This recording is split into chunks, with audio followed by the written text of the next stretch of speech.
There we go. Good evening, everyone. Good evening. We are live. Everything appears to be working. I appear to be able to see everything on the screen. So anyone that is on with me live this evening, do drop me a little message. Now, you might be able to see, well, for a start, it's Monday the 9th of May 2022. So if you happen to be dropping onto this video way in the future, possibly not so much content for you. This is a little 30-minute chat, dance surgery, questions, queries, problems, little bit of useless information from me, few dance songs and so on. Now, it's aimed at a lot of people that are either joining my classes live online or do my in-person classes where I teach in Northern Ireland. So, now, this is very early days for this channel. As it stands, we have 77 subscribers, which is fantastic because it's a few more than we had last week. So, what happened this week?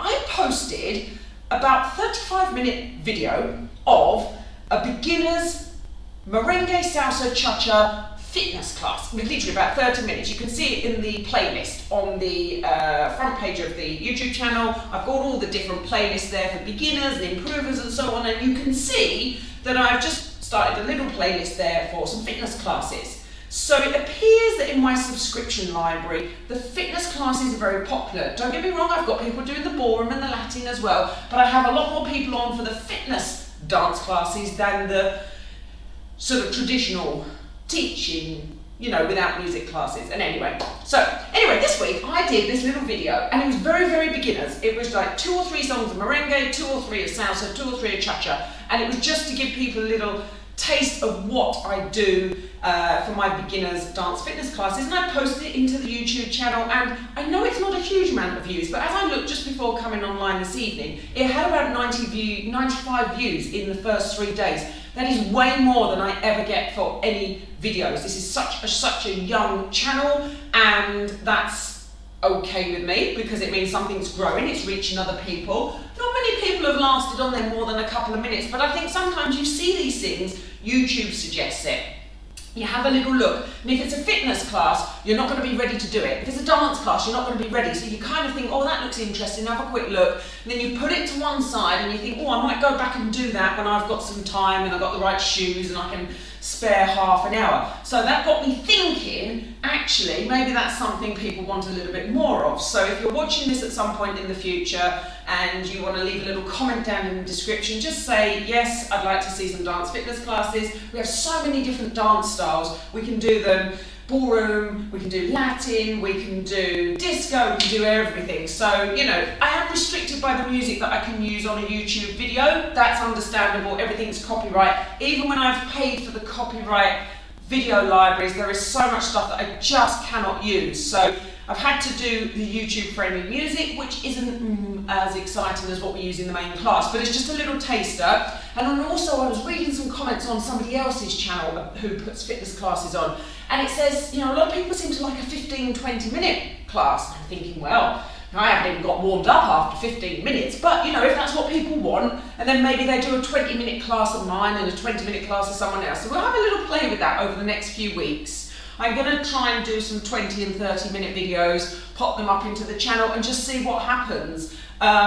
You know, and we'll see where we go from there. Now, a couple of people live. I'm just going to click a different menu on here. Don't know if you can see, I have tried this week with StreamYard. Okay, so you can see their logo. At the moment, I'm using the free trial version. I basically was having some problems with the music and the video and me talking all syncing when just broadcasting straight through the YouTube platform. So I've gone through the StreamYard this week. We've had a few test videos that we've done and we've streamed privately and then I've deleted them, but they seem to work. My big issue, because I'm not just talking to the camera, when you see all these conversation channels, you know, people are just sitting chatting, they're not worrying about music over the top, but you need to hear my music, you need to hear me, and you need to see that my feet are moving in time with the music. And when I play back some of these live broadcasts that I've been doing direct to YouTube, they're not syncing, there is a delay. And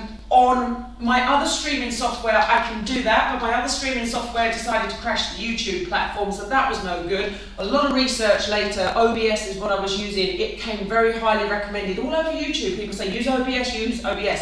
but it wasn't working for the streaming, I didn't think. So, but trying out StreamYard, do leave me a comment, send me a message, do something. If you're watching this and when I'm doing the music, you think that it doesn't look like I'm in sync with the music. But trust me, I am. I'm not going to be off time, but there might be a slight delay, and that's what I need to work on. The good thing about StreamYard as well is that if I ever get other guest teachers on, it's a simple software so that I can call them in, I can invite people in. You've seen it all over, you know, 2 or 3 people on a stream, and they're remote and they're different places. So I'd like to start doing that, and that's really important to me. It's something else we can do to grow the channel. So that's really great. So let me make a little start. I'm going to do a warm-up now, okay? Why a warm-up? In these 30-minute classes on YouTube live stream, I don't normally do a full warm-up. We go slowly, we don't do anything crazy, so we're not going to hurt ourselves.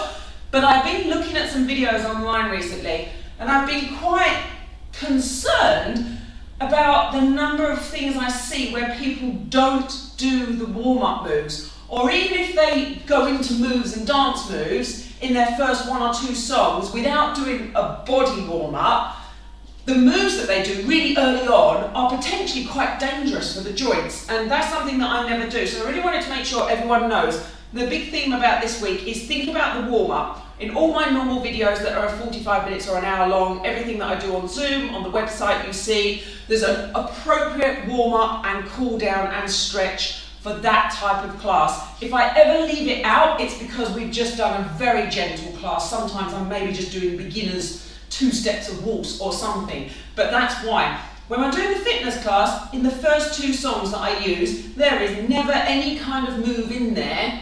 I don't necessarily say, oh, we're going to roll the shoulders and warm up, but the first 2 songs I will never put moves in there that could injure anyone. So just wanted to make that clear. Do your research when you're online, because there's a lot of videos on there and people go straight into stuff, and I'm thinking, wow, if I did that myself as a dancer who's reasonably fit, I would hurt myself doing it cold and starting off. So, and I've seen a few comments about that online. So really wanted to say, if you don't do an actual warm-up that says, oh, I'm going to do warm-up and move gently, then make sure none of your moves are rotational and doing anything crazy on the ankles or rotational on those knees in that first 1 or 2 songs. Especially in salsa, moves are very, very, very rotational all the time. So you either need to be very, very regular exerciser, but absolutely there's no Susie Q's going in the first couple of songs. Now that being said, let me pick up one of my beautiful copyright-free songs. Let's see how the music sounds, because I'll watch this back tomorrow. Now this is by Track Tribe, fantastic channel, look them up, Track Tribe on YouTube, and they broadcast onto YouTube all their tracks for free for copyright, as long as you just mention them, which I'm doing. There seem to be studio musicians, and they're posting songs every couple of days that can be used in YouTube. So if I'm doing a warm-up, I'm going to talk through this. My plane of motion is important. Not twisting those knees side to side. I can bring in some arms, but I don't want to put lots of energy into them yet. Double side step. Small swing. That'll be fine. So if you find the video and you think, oh, that's fantastic, but there doesn't appear to be a warm-up, grab a funky song that you like, have a little dance to it before you hit that exercise class. March it on the spot. That one's nice and simple. Everyone can remember that. Remember, the lower you go, the more you're going to warm up the joints, but we don't want to go too low too quickly. Small bend. Feet together in parallel. So this is a dance surgery. So I'm giving you little bits of advice that I can't always cover in every other class. I am syncing these YouTube live stream playlists into my website free members area, so.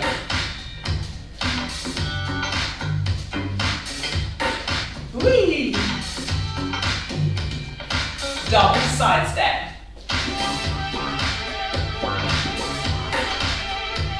It's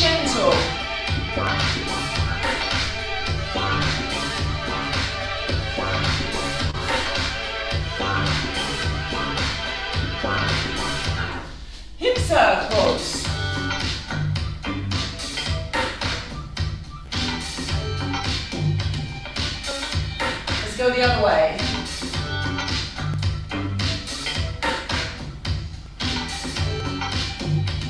Now I will do parallel small squats, feet flat on the floor, heels. This is not a full fitness class, this is just a little example of some warm-up moves. Don't go down too far, knees not warm enough yet.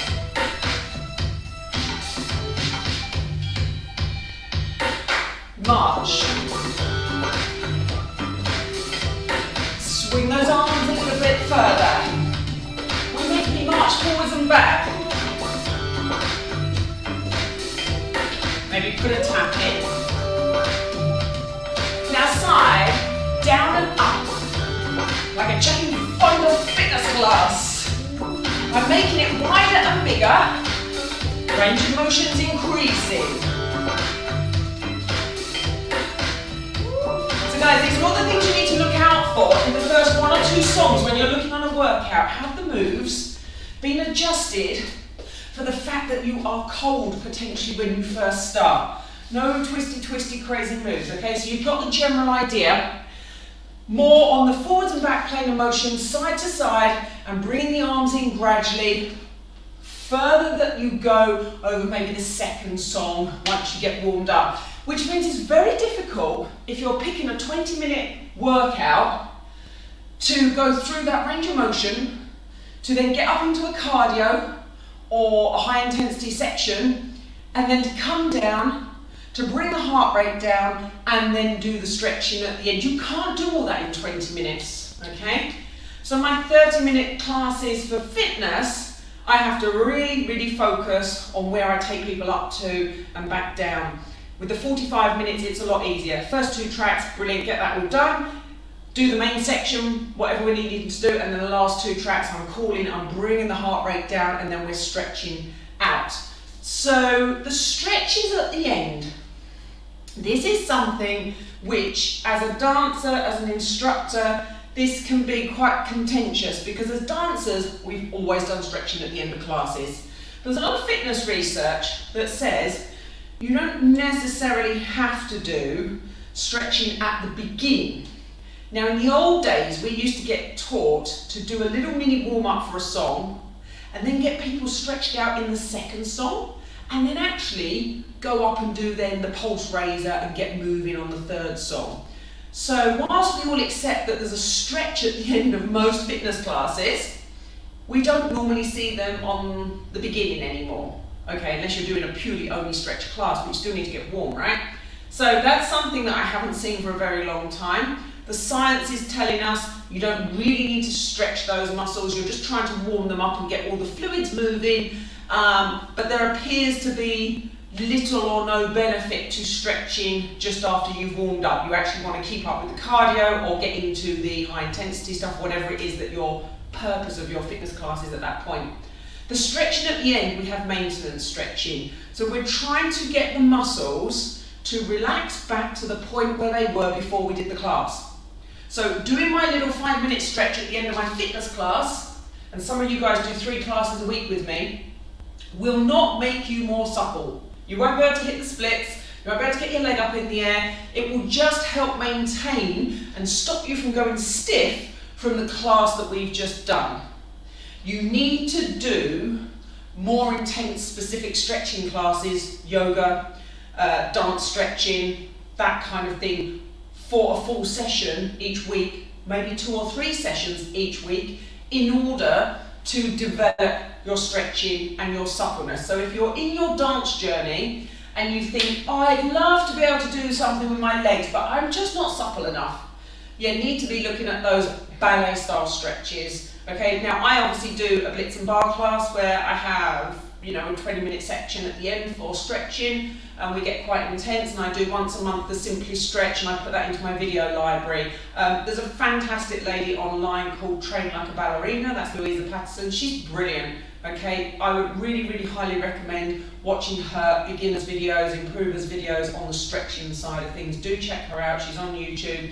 She's very good. I would say that you are absolutely fine to do all of hers. She takes into account whether you're a beginner or not, and she has some great stretching classes. So if you want a follow along version and you don't normally get motivated on your own, I'd have a little look at those. And again, make sure you're warmed up before you do that. Do a little warm up from somewhere. So she has some warm ups on there too. Now I also wanted to move on today and talk a little bit about other people's channels. Something YouTube algorithm is apparently not too friendly on is when you start tagging other people's channel names in the descriptions and stuff. So I'm conscientious of that, but I do think the credit is really due, and there's some great other YouTube sites there which really support what the intention is for me and this site. So my work is really focusing around solo dance, okay? It's people that can't get out of the house, it's people that don't have a dance partner, it's people that are maybe taking classes but not regularly and want to do a little bit at home, maybe the distance, you live somewhere remote, you haven't got classes and teachers near you, but whatever the reason, these classes are designed for solo dancing. We're going to do waltz, we're going to do quick step, we're going to do foxtrot, whatever we're doing, but we're on our own. And we take that into account. Fitness classes, you dance on your own anyway, even if you're in a group class, right? You're not dancing holding a partner, but Ballroom Latin is more often than not taught on most of the channels with the partner work in mind. Now there's 3 channels I wanted to mention today: Ballroom Mastery, Adele and Passion for Dancing, which is Leon Turetsky. And if I've pronounced any of their names incorrectly, I do apologise. But worth looking them up. Passion for Dancing. I have a link to his stuff on my website as well. Adele and Ballroom Mastery. I do believe across those 3 channels that you can really complement anything that you're doing with me solo. So if you are looking for partner work, if you're looking to improve with a partner, where I don't focus on that, then especially Leon and Egil's channel.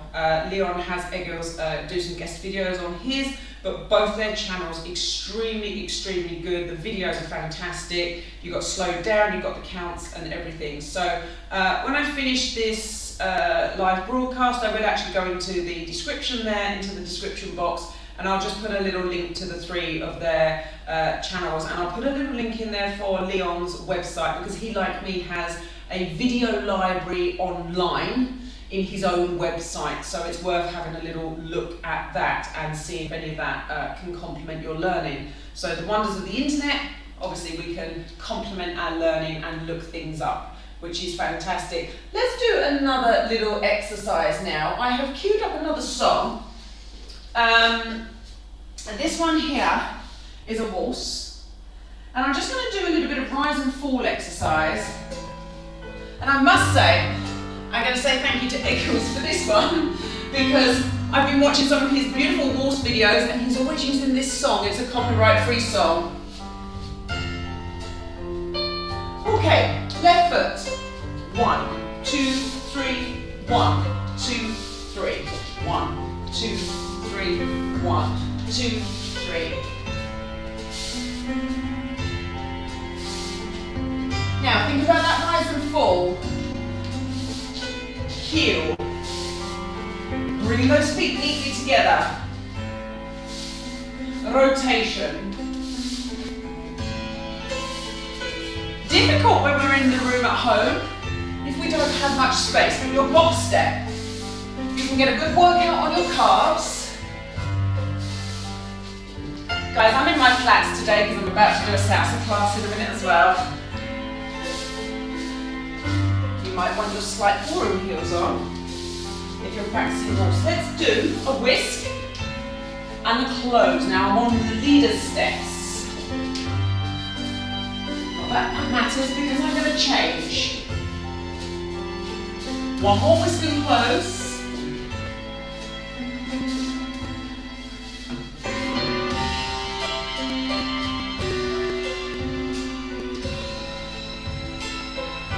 There's my little checks. Now at home, this allows me to change to my followers' time. And one more check. Whisk and close. I am crossing a little bit wider behind than I would do in the ballroom because I don't want to progress.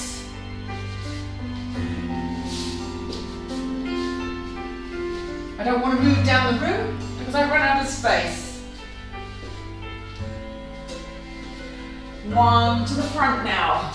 Whisk and close. Now we're in the horse move. Let's see those arms, use your side. Lovely warm up and cool down move.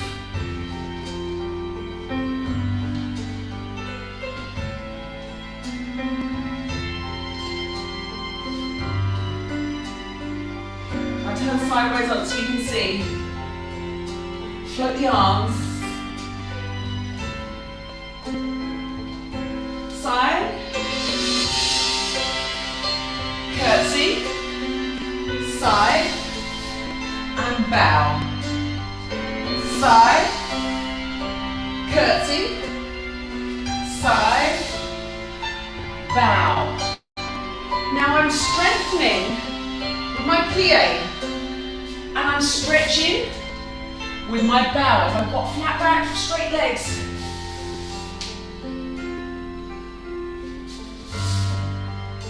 Now, other side. Curtsy. Leaders can do this as well. Don't just think because it's a curtsy, it's only for the followers.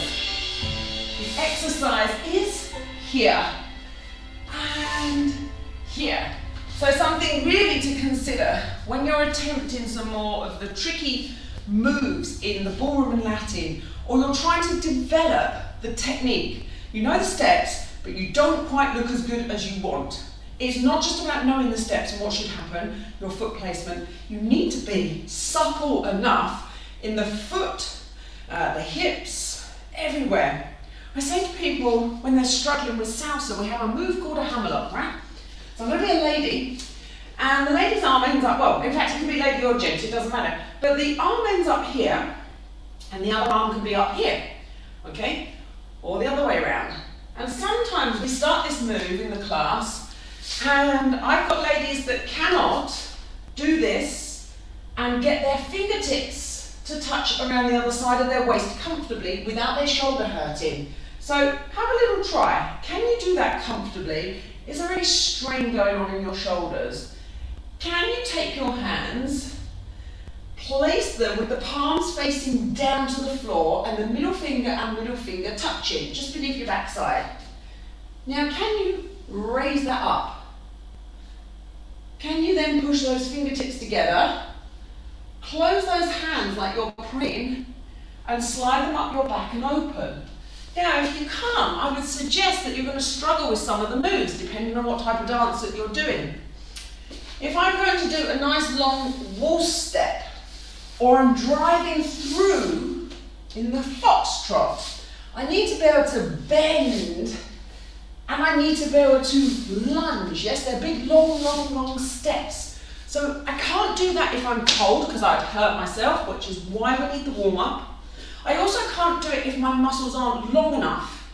I also can't do it if my muscles aren't strong enough. It's all very well being supple and being able to get your legs somewhere, but what happens if you get down there and you're like, whoa, I am not strong enough to push myself back up, yeah? Bad example. Really skidding over the floor, but look, bend, push, bend, push. Now I say to people, you need body conditioning classes and you need stretching classes to build strength and build your suppleness. So if you're not a regular exerciser, and if the thought of getting into a nice right-angled lunge position here, right angles every joint, if that thigh muscle's not happy about that at all, then good luck with your waltz striding. Good luck with your foxtrot striding. It's going to be difficult. That's when you're going to look like you're just shuffling around the floor. So again, it depends on what you're trying to achieve with your dancing.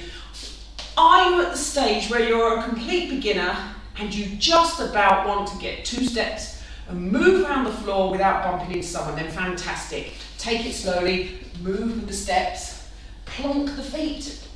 Doesn't matter. Concentrate on the timing. And then if you're getting better and you're practicing more, you might want to then think about that heel lead and the little rise and fall. That's just in a waltz step, but the little technique of getting a bit longer, getting a bit more flowy. Then you might think, well actually I'm getting long and flowy, but I don't really have much of a lead in my body. A lot of our dancing is done with our body, not our feet. Our feet can follow after the body. So if I go to do a waltz step here, look at that. I've already started my body movement. If I'm standing with a partner here, sway, change their weight. Sway, change their weight. I've already done lots of body movement, slight rotation and leaning. Now if your ribs and all these muscles around here don't want to move because they're not supple enough, that's going to hurt. You'll get to the end of the dance session and you're going to be like, oh, okay, that wasn't good. So you need to think about combining your strengthening classes. There can be classes taken at a normal gym, any kind of body conditioning classes, not just with me, but with anyone where you're building those muscles. And yes, you can still have a bit of weight on you, but have some strong muscles underneath. I am not the slimmest or skinniest girl that there is, right? We know that. But there's a lot of fit muscles under there that are supporting, and they're very strong, and I'm quite strong, okay? So it's important to think about that. It's not just cosmetic about how you look. Although if you are particularly heavy, and you know you're particularly heavy, you know you're particularly overweight, then you do need to really consult your GP and think about your knees and things with joints. If you're going to do classes, make sure you're doing the lower impact classes to start with, okay, rather than higher impact ones. There's all these crazy fitness things where it says, yeah, do this, do that, do all of these things. You're going to drop 3 stone in like 2 weeks. You're going to kill yourself, okay? So it's not for life, okay? Fitness is about continually improving, and it's not about just dropping 3 stone straight away, okay? Now, if you're on a guided plan from a GP, fine, there's a medical professional overseeing you for a particular health condition which says you need to drop 3 stone and you need to do it quickly. Other than that, the majority of people should be losing weight at a gradual process. And if you're really, really, really overweight and you start doing so many squats and all of this running on the concrete outdoors, couch to 5K, the amount of people that I've had come to my classes as beginners, we've done moves here and there, they've said, oh, that's a bit stressful on my knees.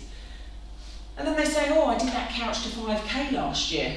Oh, wow, again, I was thinking, well, yeah, I mean, if I went from no running to that, and it's in a very short space of time, I think my knees would give out as well. So, got to be conscientious of that. Do your research. Please do your research. Please look at lots of different things. Don't just listen to me. Look at lots and lots of different things. There's a lot of bad stuff on the internet. You should know that. And you need to get some proper books, and you need to research what are the qualifications and what are the people behind those videos. I have a great book here. Now, it's designed for dance teachers, so if there's any dance teachers watching and you haven't used this textbook within your dance training, this is called Safe Dance Practice. You can get it on any book website. An Applied Dance Science Perspective, okay? Now, it sounds a little bit textbooky. It is, and it is designed for us, but the material in here is so useful for anyone. Okay, we talk about the dance environment, and for us, obviously not trying to kill someone whilst they're in our studio, but all about the body, the skeleton, the muscles, how are they working? This is good for when you go to a fitness class in a gym. Is your instructor warming you up and cooling you down, like I said earlier on, properly, okay? If you don't know these things, you will have no idea who's a good instructor or not. But if you can do a little bit of research, other books are available, but this is the one, Safe Dance Practice. This is published by Human Kinetics, and the authors were Adele Quinn, Sonia Rafferty, and Charlotte Tomlinson. Safe Dance Practice, okay? I tell you what, after the YouTube thingy, I will find a link to it on Amazon. Other sites are available, and I'll ping it in the description. But it talks about muscle strength, muscle power. It's active stretching and static stretching and dynamic stretching, raising the pulse, getting the joints moving, everything. So if you know these things, or you can find that in some other textbooks, and when you go to a class, even if you don't look at the whole book, get the general idea and see whether your instructor's doing something really crazy in the class which is not good for you, because you're just going to wear yourself out. You won't feel.